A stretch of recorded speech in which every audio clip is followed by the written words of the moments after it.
Hello everyone, मैं शुभम एक बार फिर से आपका स्वागत करता हूं आपके अपने प्लेटफॉर्म सिविल्सिफाई पर। उम्मीद करता हूं कि आप लोग ठीक होंगे।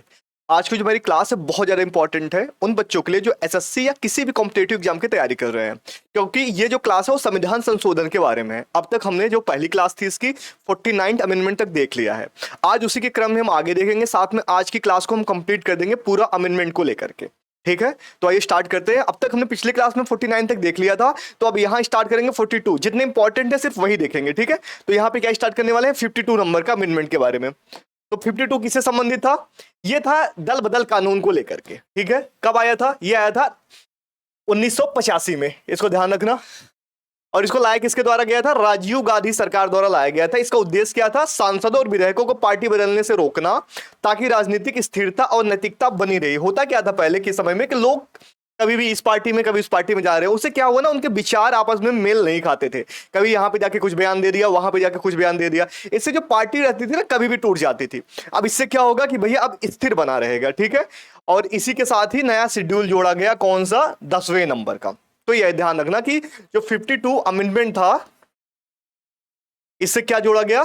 इससे 10th नंबर का शेड्यूल जोड़ा गया। ठीक है, ध्यान रखोगे, ये बहुत ज्यादा इंपॉर्टेंट है। अब आगे आ जाओ। अब देखो अगला क्या है। अब 53 नंबर का संविधान संशोधन की बात हो रही है। अधिनियम आया था 1986 में। अगर इसकी बात करूं, सबसे खास बात इसमें क्या थी? मिजोरम को पूर्ण राज्य का दर्जा दिया गया। किसको? मिजोरम को। तो याद रखना, जो 53 नंबर का संविधान संशोधन था वो मिजोरम के लिए था। मिजोरम को यहां कंप्लीटली स्टेट बना दिया गया। और अगर मैं 55 नंबर की संविधान संशोधन की बात करूं, जो वो भी 1986 में ही आया था, लेकिन इसमें क्या हुआ?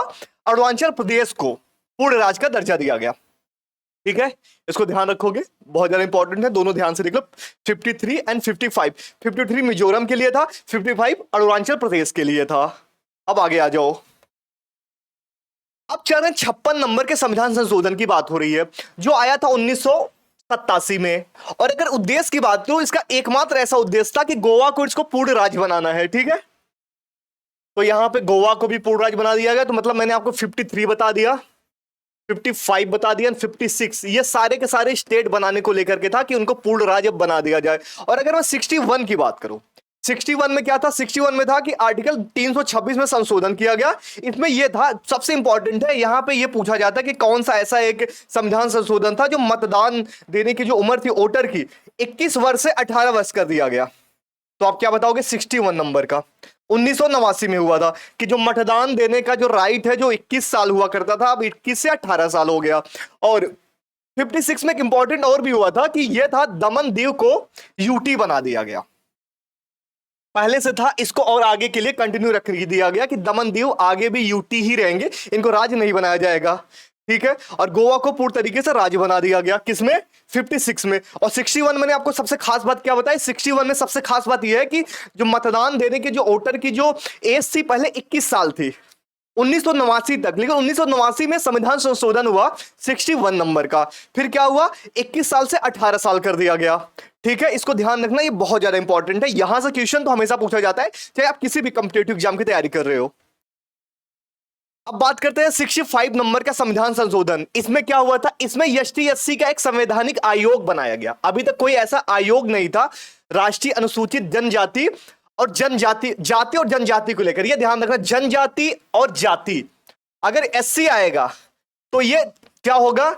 अनुसूचित जाति होगी। और जनजाति की बात जब आएगा, ये ट्राइब्स, एसटी हो जाएगा। अभी आप यहां पे देख रहे हो कि इनके लिए सिर्फ एक आर्टिकल दिया गया, 338, दोनों को एक मर्ज किया गया है। लेकिन आगे चल के यही बाद में 2003 में इसको चेंज किया जाएगा। जो एसटी होगा उनके लिए अलग कमीशन बना दिया जाएगा, जो एससी होगा उनके लिए अलग कमीशन बना दिया जाएगा। ठीक है, इसको ध्यान रखना। तो 65 के अंतर्गत क्या हुआ? संशोधन के अंतर्गत कि भैया एक नया आयोग बनाया गया एसटी और एससी के लिए। और कौन सा आर्टिकल जोड़ा गया? 338। ठीक है, ध्यान रखना, बाद में यही दोनों अलग अलग हो जाएंगे, एससी के लिए अलग, एसटी के लिए। कब? 2003 में। और उसको भी अभी इसी साथ देख लेते हैं।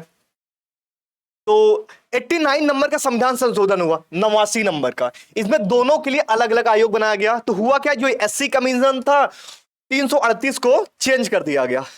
338 एक अलग इसको रख दिया गया, और ए जो बनाया गया, ए बनाया गया एसटी के लिए। ठीक है, ये देखो, तो एसटी कमीशन के लिए 338 का ए और एससी कमीशन के लिए 338। एससी का मतलब जनजाति, ठीक है, सॉरी, एससी का मतलब होता है यहां पे जाति और ये होगा जनजाति, ट्राइब्स, यहां पे ट्राइब्स की बात हो रही है। तो इससे कभी कंफ्यूज मत होना, मतलब अगर एससी और एसटी में अगर आपको कंफ्यूजन हो तो यहां टी से ट्राइब समझना। अगर ट्राइब्स का मतलब क्या है, जनजाति, ठीक है, ट्राइब्स ये जनजाति। कास्ट का मतलब जाति, ये कास्ट है, कभी भी कंफ्यूज मत होना। एससी के लिए 338, एसटी के लिए 338 का ए, संविधान संशोधन की, यहां पे मैं संविधान आर्टिकल्स की बात हो रही है, ठीक है, कि संविधान संशोधन होना, ये आर्टिकल्स है 89 द्वारा। लेकिन अगर मैं बात करूं 338 वाला कौन सा आया, जो मैंने आपको भी पीछे बता दिया, ठीक है, ध्यान रखोगे। अब आ जाओ 69 नंबर का संविधान संशोधन। इसमें क्या हुआ, ये दिल्ली के बारे में है, एक विशेष आर्टिकल जोड़ा गया, आर्टिकल 339 का ए, दिल्ली को एक विशेष दर्जा मिला। दिल्ली न सिर्फ एक यूटी बल्कि एक विधानसभा और मुख्यमंत्री वाला केंद्र शासित प्रदेश भी होगा, और इसको साथ में राष्ट्रीय राजधानी क्षेत्र, जिसको एनसीटी बोलते हैं, मतलब नेशनल कैपिटल टेरिटरी बोलते हैं, इसका भी दर्जा दिया गया। तो दिल्ली के बारे में सबसे खास बात है, ये ध्यान से पढ़ लो। इसी के तहत पुडुचेरी को भी वहां पर विधानसभा का गठन किया गया था, ये भी याद रखना। इसी आर्टिकल को संविधान संशोधन के थ्रू हुआ था। 69 नंबर का जो संविधान संशोधन था, न सिर्फ दिल्ली के लिए था, साथ में किसके लिए था, पुडुचेरी के लिए भी था। जो अभी पहले पांडिचेरी था, अभी पुडुचेरी है, ठीक है। तो इसमें क्या क्या हुआ कि इसको भैया राष्ट्रीय कैपिटल क्षेत्र, नेशनल कैपिटल टेरिटरी भी इसको बनाया गया, साथ में इसको एक विधानसभा का भी गठन दिया गया, साथ में इसको विशेष दर्जा भी मिला। ध्यान रखोगे। चलो आगे चलता हूं, ये इंपॉर्टेंट है, वेरी इंपॉर्टेंट, स्टार लगा लो, यहां से पूछा ही पूछा जाता है, ठीक है। अब अगला चलता हूं 73 नंबर का संविधान संशोधन। देखो ये क्या है, 73 का जो नंबर का संविधान संशोधन है, इसमें नया भाग जोड़ा गया। मैंने आपको पीछे भी बता दिया था, अभी फिर से बता रहा हूं, भाग क्या जोड़ा गया, भाग 9 जोड़ा गया, ठीक है। भाग 9 में क्या था, अनुच्छेद 243 से लेकर 243 के ओ तक, ठीक है, ये ध्यान रखना। अगर मैं अनुसूची की बात करूं तो 11वें नंबर की अनुसूची जोड़ी गई, ठीक है। मतलब इसमें क्या हुआ, ग्राम स्तर पर सरकार की मान्यता, ठीक है, यही है वो 29 विषय। यहीं पर गांधी जी का सपना दिखता है, ठीक है, जो चाहते थे कि जो लोकतंत्र हो गांवों में दिखे, ठीक है। तो ग्राम स्तर पे यहां पे 3 स्तरीय हुआ गया। कैसे क्या हुआ आपको आगे समझाता हूं। 3 स्तर का क्या मतलब था, पंचायती राज का ढांचा, कि एक ग्राम पंचायत होगा, एक पंचायत समिति होगी, एक जिला पंचायत होगा, ठीक है, इसको ध्यान रखना। अब आगे आ जाओ 74 नंबर का अमेंडमेंट, इसे 12वीं अनुसूची जोड़ी गई, ये जिला के लिए था, ठीक है। इसमें 18 विषय थे। इसका जो आर्टिकल था, आर्टिकल 243 के पी से ले, वहां ओ था, यहां से पी से लेकर जेड जी तक था, ठीक है, ये ध्यान रखना, ये भी बहुत इंपॉर्टेंट है, यहां से भी क्वेश्चन पूछे जाते हैं। अब 77 नंबर का संविधान संशोधन की बात हो रही है, ये बहुत ज्यादा इंपॉर्टेंट है, ये ध्यान रखना। ये किसके लिए है, सबसे पहले जानो, ये है आपकी एसटी एससी कर्मचारियों के प्रमोशन के लिए है, प्रमोशन में आरक्षण की बात कर रहा है कि भैया हो, अब जो है आपको जॉब में तो आपको आरक्षण था, इस साथ में अब प्रमोशन में भी यहां पर आपको आरक्षण देखने को मिलेगा। और किस आर्टिकल की बात हो रही है, मौलिक अधिकार में बात हो रही है, मौलिक अधिकार में समता के अधिकार में बात हो रही है, आर्टिकल 14 से 18 के बीच में, ठीक है। तो कौन सा नया अनुच्छेद जोड़ा गया, आर्टिकल 16 के 4 का ए, मतलब अब 16 का जो 4 था, 4 का ए, ठीक है, यह ध्यान रखना। अब आगे आ जाओ, अब 81 नंबर का संविधान संशोधन की बात हो रही है, जो 2000 में हुआ। यह भी मौलिक अधिकार को लेकर के इसमें था। इसमें क्या हुआ कि कैरी फॉरवर्ड रूल एक अपनाया गया। अब ये होता क्या है, देखो ये होता है, अगर सरकारी एसटी एससी ओबीसी के आरक्षित पद पर अगर एक साल में भर नहीं पाया तो उन्हें अगले साल के लिए कर दिया जाएगा, और ये 50% से अधिक नहीं गिना जाएगा। सपोज करो कि इस साल कुछ ऐसे सीट है जो बाकी रह गई, नहीं भरी गई है, तो सरकार चाहे तो अगले साल के लिए भी इसको रिजर्व रख सकती है। और इसको एक दायरा था कि भैया 50% से अधिक नहीं होना चाहिए, लेकिन इसमें 50% के साथ काउंट नहीं किया जाएगा, उसको अलग मान्यता दी गई है, ठीक है, इसको ध्यान रखना। और किस आर्टिकल में बात हो रही है, वो था 16 का ए, ये 16 के 4 का बी, ठीक है, ये बहुत इंपॉर्टेंट है, इसको ध्यान रखना, वेरी इंपॉर्टेंट, इसमें कंफ्यूज मत होना। और इसको दोबारा एक बार फिर से पीडीएफ से पढ़ लेना, ठीक है, क्योंकि यहां कंफ्यूजन आपको होगी ही होगी। अब आगे आ जाओ, अगला क्या है, 84 नंबर का संविधान संशोधन जो 2001 में हुआ। इसमें हुआ क्या कि जो लोकसभा और जो विधानसभाओं की राज्य की सीटें थी उनको फ्रीज कर दिया गया। मतलब ये हो गया 2026 तक कोई नई सीट नहीं बढ़ेगी, भले ही जनसंख्या बढ़ जाए। ये 84 नंबर का संविधान संशोधन है, ये बहुत इंपॉर्टेंट है कि भैया ऐसा कौन सा संविधान संशोधन हुआ जिसमें यह कहा गया कि लोकसभा और राज्य विधानसभाओं की सीट अब नहीं बढ़ेगी, फ्रीज रहेगी 2026 तक, ठीक है। तो आप 84 नंबर का संविधान संशोधन बताओगे जो 2001 में हुआ। अब इसके बाद बात आती है 86 अमेंडमेंट की, जो बहुत इंपॉर्टेंट है। कब हुआ, 2002 में। इसमें क्या किया गया, देखो मौलिक अधिकार में चेंज किया गया सबसे पहले कि 6 से 14 वर्ष की उम्र के बच्चों को निःशुल्क और अनिवार्य शिक्षा का मौलिक अधिकार दिया गया। इसमें कई सारे चेंजेज हुए। क्या क्या चेंजेज हुए, सबसे पहले क्या हुआ, मौलिक अधिकार में चेंज किया गया, आर्टिकल 21 का एक जोड़ा गया। उसके बाद डीपीएसपी में चेंज हुआ, नीति निर्देशक तत्व में, डीपीएसपी में आर्टिकल 45 में संशोधन हुआ। इसके बाद मौलिक कर्तव्य चेंज हुआ, क्या हुआ, आर्टिकल 51 के एक के में एक नया जोड़ा गया। अब तीनों देखो, तीनों अलग अलग है। यहां पे आप अपने खुद की राइट की मांग करोगे, यहां पे राज की बात हो रही है, यहां पे आपका कर्तव्य होगा कि भैया अगर आप माता पिता हो तो आप अपने बच्चों को पढ़ाओ, आपके गार्जियन मतलब अगर आप हो तो आप अपने बच्चों को पढ़ाओ। तीनों का मतलब अच्छे से समझ लो, तीनों में क्या मैंने फिर से बोला समझ लो कि ये जो था ये खुद आपके लिए है, आवाज उठाने की बात हो रही है, आपका कहीं पे हनन हो रहा है, मौलिक अधिकार की बात होगी। डीपीएसपी का मतलब है कि राज ऐसा करे, और यहां मौलिक कर्तव्य का क्या मतलब है कि ये आपका कर्तव्य है कि आप अपने बच्चों को पढ़ाएं। तो यहां पे सब 6 से 14 वर्ष, 6 से 14 वर्ष, ठीक है, ये ध्यान रखना अच्छे से। अब आगे आ जाओ, अब आर्टिकल 91 की बात हो रही है। 91 भी बहुत इंपॉर्टेंट है, ये 2003 में किया गया था, 91वां संविधान संशोधन। क्या बदला गया, आर्टिकल 75 का एक के ए जोड़ा गया। इसमें क्या कहा गया कि केंद्र में मंत्रिपरिषद की अधिकतम सीमा लोकसभा में कुल सदस्यों के 15% से अधिक नहीं होगी।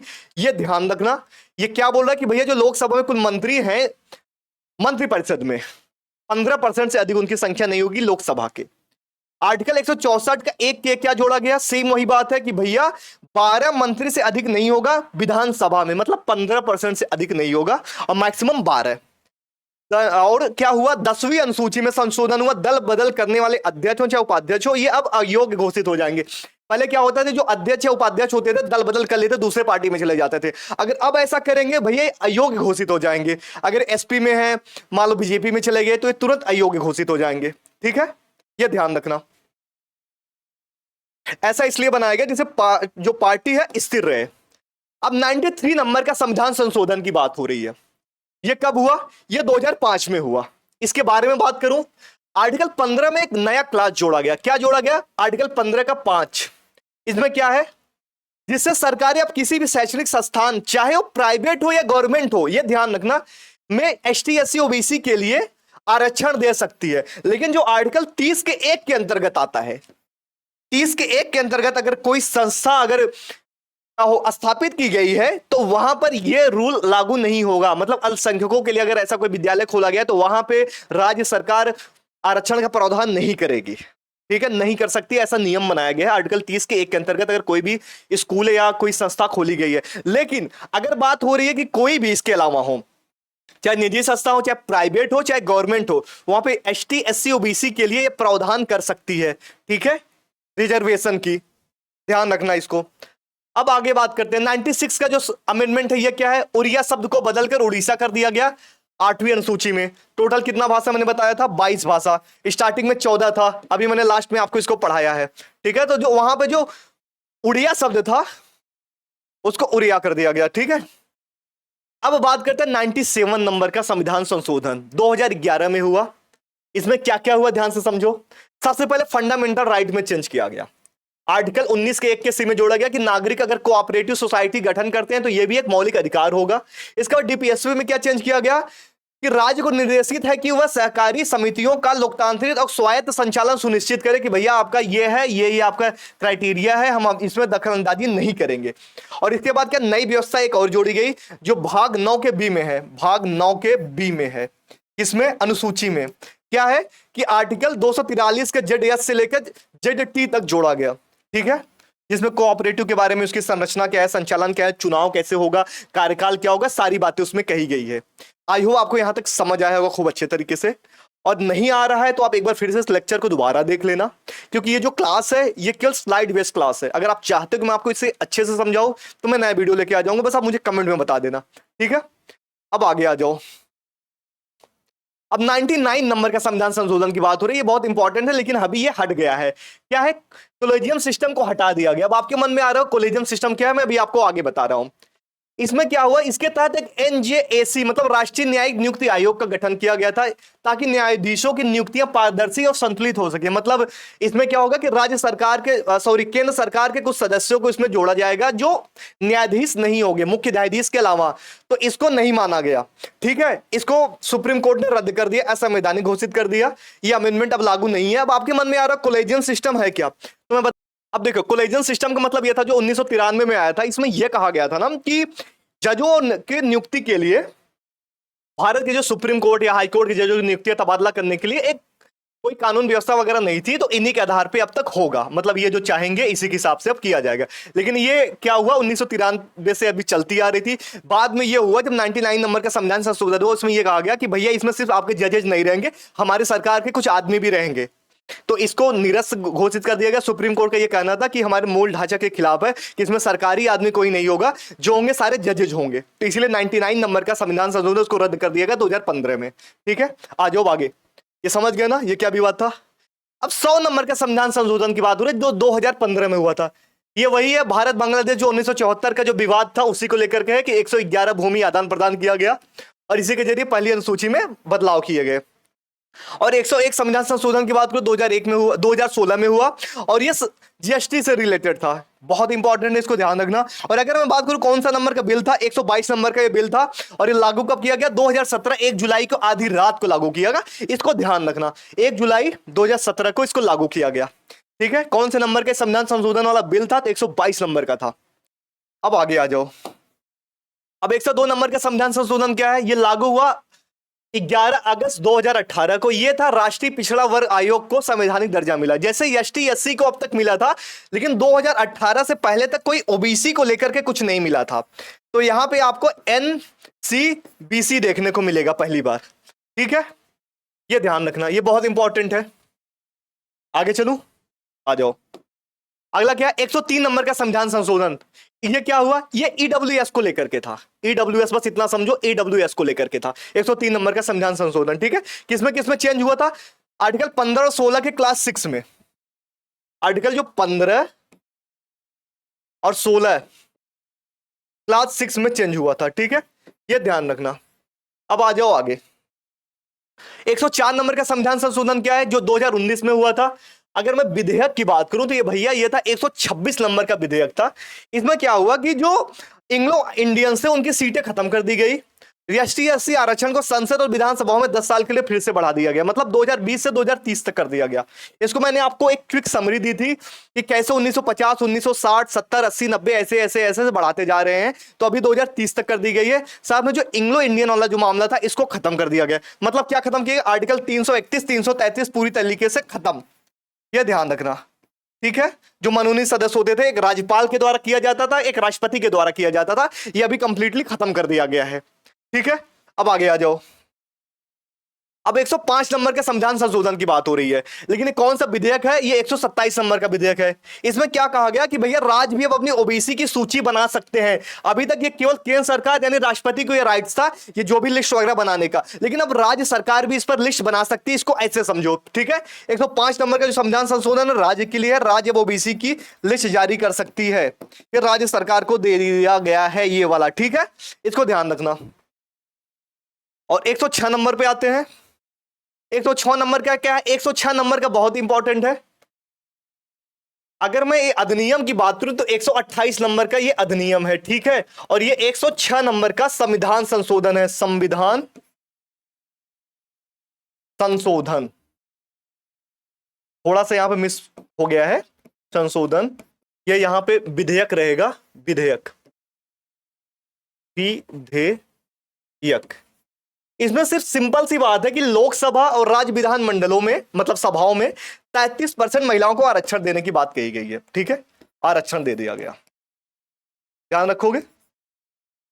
106 नंबर के संविधान संशोधन है, 128 नंबर का यह संशोधन विधेयक है, 2023 की सबसे लेटेस्ट है। इसके बाद अभी कोई नहीं आया है। ठीक है, इसको ध्यान रखोगे। ठीक है, अब तक मैंने 106 तक संविधान संशोधन करा दिया, तो 1 से लेकर 106 तक मैंने पूरा कंप्लीट करा दिया है, जो आपके एग्जाम पॉइंट ऑफ व्यू से सबसे ज्यादा इंपॉर्टेंट था। आई होप आपको क्लास पसंद आया होगा। अगर क्लास पसंद आया है, चैनल पे नए हैं तो सब्सक्राइब कीजिए। साथ में आप किस टॉपिक पे वीडियो चाहते हैं मुझे बताइए, मैं उसको अगले टॉपिक पे लेके आऊंगा। ठीक है। तब तक के लिए थैंक यू, जल्दी मिलते हैं।